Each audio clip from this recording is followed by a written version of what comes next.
Hi, everybody. This is Tana Meyer with OCEANetwork, and I'm joined by Lee Binz from the HomeScholar.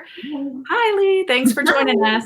I'm so glad to be here. Thanks for having me. Hello, everybody. I'm looking forward to seeing you soon. Yeah, we are really excited to have Lee Binz at the OCEANetwork conference that's happening June 28th to 29th in Albany, Oregon. She is our homeschool high school expert, there to answer all your questions about going into high school and what to do when you're in the thick of high school and transcripts and all that good stuff I know you have questions about. So feel free at any time during this broadcast to go ahead and chime in with your questions. And if we don't catch them during the live, we'll catch them later, so don't worry about that. And I wanted to mention before we get started, Lee is generously offering a free gift for you all. So you can learn how to put homeschool activities on your homeschool transcript, with Lee's free ebook. So if you sign up, you'll be able to instantly download the ebook called How to Put Fabulous Fun on Your Homeschool Transcript, Convert Natural Learning into High School Credit. So we are going to post that in the comments, and then we'll also edit this after the live broadcast is over to make sure that you have that link and you'll be able to download that. So it's a fun freebie. Thank you so much for offering that, Lee. Oh, yeah, you bet. It's one of my favorites. I like fabulous fun and just, making use of that any way that you can. And I think that's what makes homeschooling easier for mom, easier for the kids, better in the long run, better for, their long-term plans in life too, is including fun things. Awesome. Well, we appreciate it. And one of the reasons we're excited about having Lee come is she has a set of awesome sessions that she's going to be sharing with you guys. So be sure to sign up for the conference because it's the 28th to 29th. That's coming up real fast. And the online registration ends on June 13th. So you have less than a week to register online, and then the prices go up at the door. So I want to tell you before we chat with Lee here, the sessions, because you guys are going to be really excited about these. Okay, so there's 12 keys to high school success, homeschool for beginners, open doors, college application simply explained, high school testing simply explained. I like simply explained things. I know, right? Super scholarships for humble homeschoolers, and high school grades, credits, and transcripts. And that is a lot of fantastic information. We're really excited to hear from you. I'm so excited. I can't even tell you. I printed the schedule yesterday and I thought, oh my gosh, it looks so much more fun when you see it on paper. So I think it's going to be great. I'm really looking forward to it. And it has things for people like that first one that you said. That's really if you have a 6th, 7th, 8th, 9th grader. And then the transcripts, everybody worries about that. So, whatever age, you need to not be scared about transcripts. And then some of the other ones for college planning, I think it's really good. And I think whatever age group you have, middle school through high school, you'll find something great. That's wonderful. Yeah, I have an upcoming 6th grader, so I might have to check out that 12 keys to high school because I'm already thinking ahead. I'm already like, I've got to plan out their whole, I know, right? But I will say that when people start thinking about high school, when they have a 6th or 7th grader, I can almost guarantee success because they're already emotionally invested in thinking about the next step. And I think our temptation is to take classes about things we already know. And but when you're at convention, that's the time for you to take classes on the next step that you're going to be facing, whether that's middle school or high school or whatever. That's great. Oh, wait, I have some questions for you. Okay. So, and Lee has not been briefed on these questions. So you can stump Lee. That will play like a Jeopardy. What is it? I'll get the music going for you. Okay. Very good. All right. So what would you say to the homeschool mom who's just getting ready to launch into high school and is feeling overwhelmed? Because I know there's a lot of people, we had our Facebook party last night, and there was a lot of people who said that they're already feeling overwhelmed by that. Yeah, I think that's pretty common. And one of the things is the fear. Fear really gets in the way. And that is my goal in life, is to remove your fear of high school. Because once I can explain things, simply explained, then you'll be less fearful. And then you can hear what it is you're supposed to be doing, right? But it's that fear is such a huge impediment. Also, when I'm at convention, I am going to be bringing a free gift there, How to Be a Better Home Educator. And it talks through, and I'll give everybody a copy. It's a free download at convention. and it talks through what are the messages that we get that are negative messages, and then how do you become a better home educator for it. But one of the things that I've often wished is that in my job working with high schoolers, I see two groups of people. I see people that are panicky about high school and bail. They leave, right? Because they just can't handle the stress. And then I see another group of people that are from public school who can't take it anymore. It's so horrible. It's doing damage to their children, and they're leaving to come to high school. And I always feel like, why can't they talk? Just talk in the middle. And then the people who are afraid of high school would see, but it's no better that way. And then we could all come together and address the fears. But I do think a lot of it is fears. You know, we grow up as homeschoolers, and people say, well, what about socialization, and what about scholarships, and what about transcripts? And all of those things actually do have answers. And that's why I want you to come to the workshops that are at convention, not just mine, but the others as well, because we can answer those questions and you won't have those fears anymore. I mean, I was afraid, and I just don't want people to be afraid. I think we make bad decisions when we make decisions out of fear. And when we make decisions out of a personal strength, that's when we make good decisions. That's when we can open our Bible and God can speak to us, because we're not dealing in fear anymore.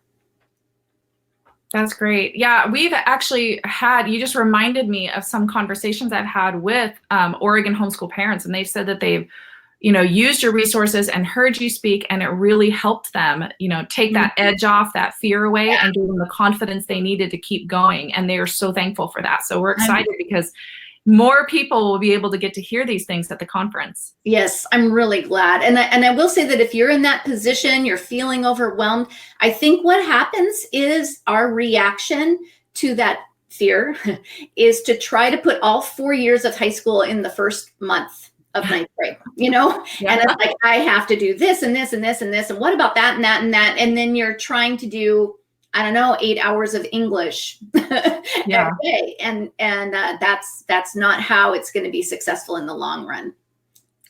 So one of the questions that I get a lot is, how can parents teach their kids to be responsible? Like, how can you give them a good quality education in the high school years without burning them out or burning yourself out as the mom? Yeah, that's really good. And a lot of it comes down to having that balance. Yes, we want our children to work hard, and yes, homeschooling can be stressful, but if it's so hard that we feel like crying, or our children feel like crying all the time, that's not the sweet spot that we're aiming for. And our job is to keep things challenging but not overwhelming. And so you try, the easiest way for me to explain it is you start each school day by having a morning meeting with each child. You just check in. Here's your assignment for the day, right? You're doing this experiment.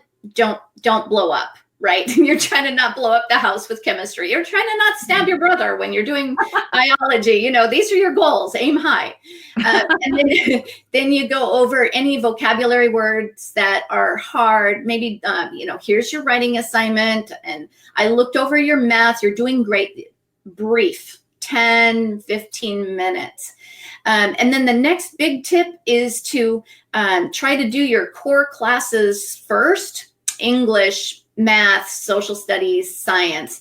And really, you can get that done in 4 or 5 hours. And that leaves a lot of free time, downtime for them to do school that is school, PE and art and, music or whatever. It is school, but it doesn't feel like school. And certainly we don't have to write tests or grade or evaluate. So it's less school for us that way. It's less school for them that way. And yet the transcript is still full, because you have all of that delight-directed learning, which again comes back around to why I brought that particular free book, How to Put Fabulous Fun on Your High School Transcript.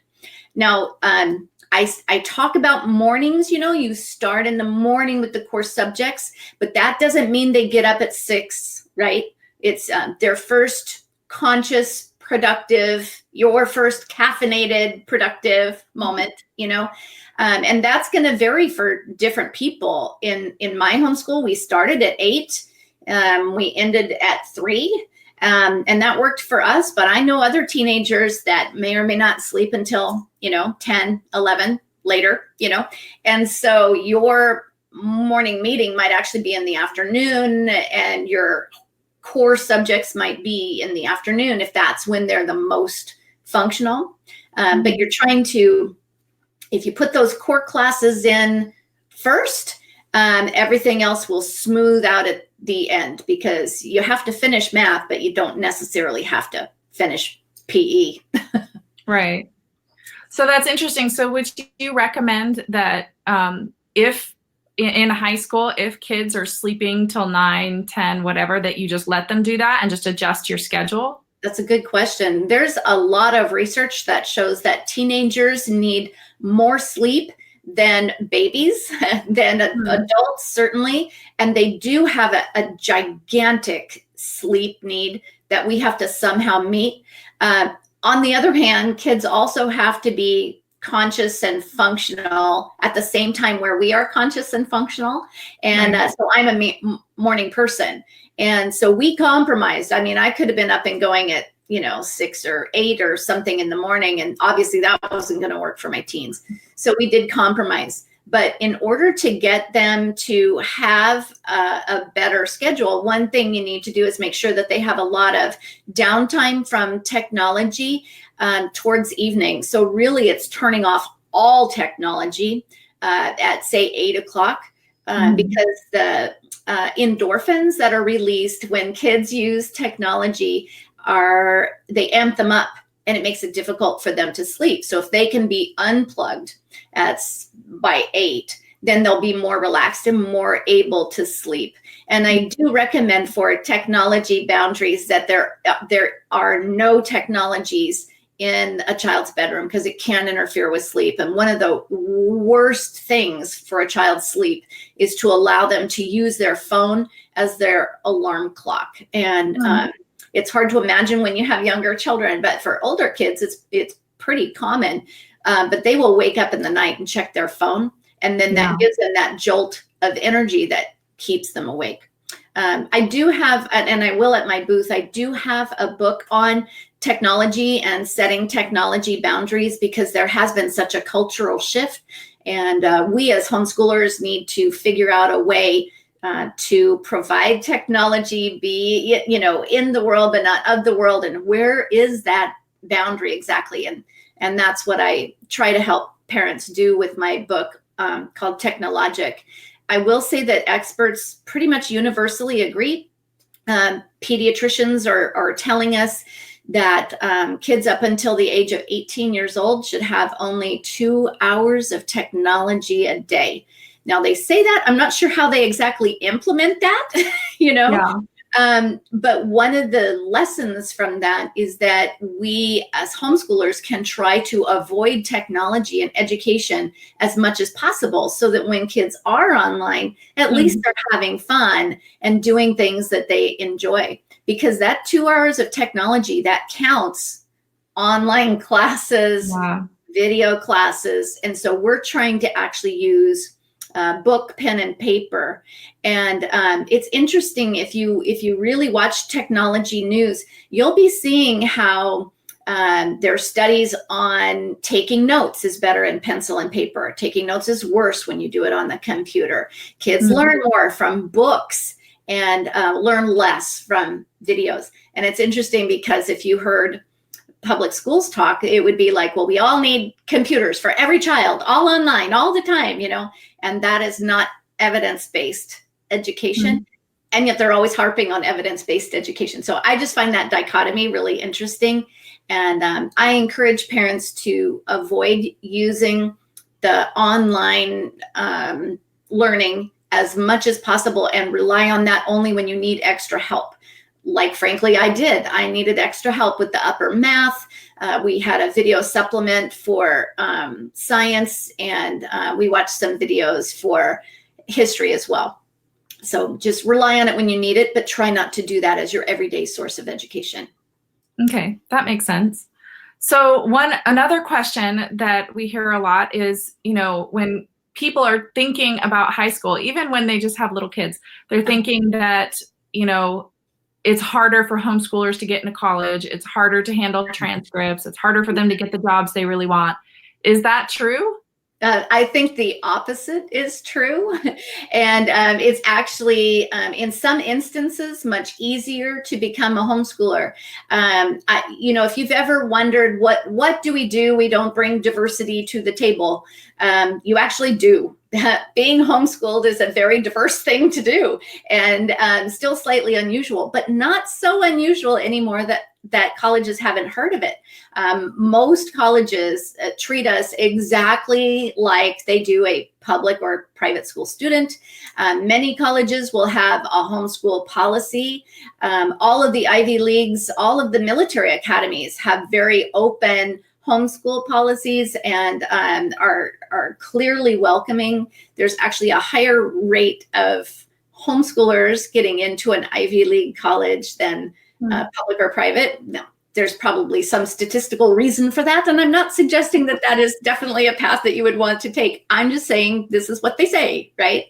But I have not noticed that. Now, one thing I will say is that if you talk to somebody who was applying for college 20 years ago, it's a different world now. There are so many, you probably know the statistics better than me, Tana, what the growth of homeschooling is.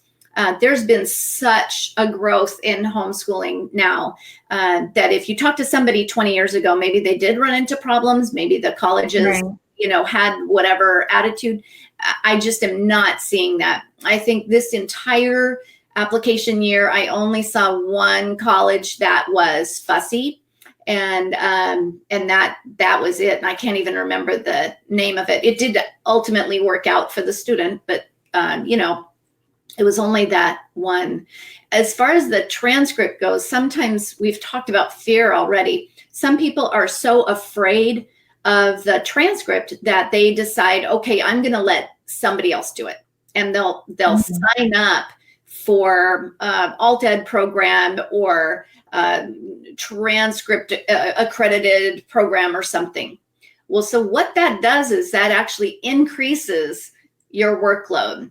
A transcript is just a one-page document, a Word document, right? I'm going to teach you how to do that at convention.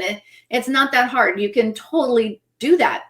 But if you sign up for one of those programs, all of a sudden you have to prove attendance, you have to write your lesson plans, how did you come up with your grades? And you might end up having 30 pages of documentation instead of one. And that's one of the reasons why I want to take the fear of transcripts away, so that you actually end up doing less work by making your transcript yourself. That's great. I know that's a huge need. A lot of people, start to get into those middle and upper grades and start to think, well, we want to do the best. We want to give our kids a good transcript. And so it's good to have those practical steps for how to do that. Right. Okay, good.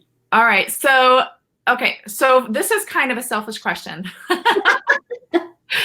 For me. So for those who are just starting out or who are in the middle of the middle grade years, 6th, 7th, 8th, what should we do to prepare for high school? Do we need to ease them into more rigorous studies, wake them up at 6? No, I'm just kidding. That'd be great. No. Okay. Well, yeah. So a lot of it boils down to covering core literacy, right? You're trying to get them reading, writing, and math. That is your number one priority, is reading, writing, and math. Now, the whole reason why this middle school, junior high was invented was so that the kids who needed remedial help could get remedial help, and the kids that were ready for high school level work could do high school level work, but they would all be in the same, area, right? And we can do that as well. We can make sure that, we need a little remedial help here in the English, but wow, is she going gangbusters in math, right? So you can have them learn at their level in each subject. And to be honest, as long as you're covering the core classes, you are doing everything right. Okay. If your child is ready for, say, Algebra 1, and they're doing Algebra 1 when they're in middle school, that's actually a high school level class, and you can give them high school credit even if they're in 7th or 8th grade. Yeah, I know. Cool, right? There's actually 3 common courses that might be taught in middle school that count as high school credit. And one is math when it's Algebra 1 and higher. The second one is foreign language when you use a high school foreign language program. And the third most common is science when you're using high school biology or more advanced curriculum. Yeah, so now you know. And I'll be talking about early high school credits in my class on transcripts at convention. That's great. All right, so let me see here if we have any questions. We have a lot of people saying they love you. Oh, that's sweet. I noticed my husband's online. I happen to know he loves me, so that's cool. Yeah, he still counts. Yeah. All right, so if you guys have any questions, be sure to go ahead and chime in and ask, and be sure to sign up for the conference because Lee is going to be coming and sharing more details about all of these things. I'll leave, after we're done here, I'll leave you the list of all the sessions that she's doing, and you can look in the comments to find that freebie. And I also wanted to mention, so before we started this session or this, chat, I got onto Lee's website, and she has something really cool I wanted to share. So if you go to homehighschoolhelp.com, or you can just search for the HomeScholar and it will come up. If you go to her website, it has this little really easy questionnaire, and I don't know about you, but I just love that. I love questionnaires. They guide you through all of her resources. So I sat there and answered, the question, like, I'm middle school, this is what I'm looking for, and it has a map of all of her resources because she has books and articles and courses and coaching and all sorts of things. And I landed on something that was good for where I am right now, just going into middle school. So take a look at her site. And then I also wanted to mention that you can join Lee for her next free online class, which is called Planning High School Courses. It's not going to be at the convention, but it will help you start high school strong and figure out what curriculum that you need to buy before you get to the conference. So attendees to that session get Lee's free ebook called How to Be a Better Home Educator, and it's a $7 value. So it'll be really fun and worthwhile. And it's on Tuesday, June 11th in the evening and Thursday, June 13th in the daytime. You can join that free online class. We'll post it in the comments, and I'll update this post afterwards so you can check that out. So Lee, thank you so much for joining us. We are so excited to have you coming to the conference this year. Oh, good. It was a total blast to be here, and I'm looking forward to seeing you guys all in Oregon. So stop by my booth and say hi. Awesome. Thank you. Take care. Bye-bye.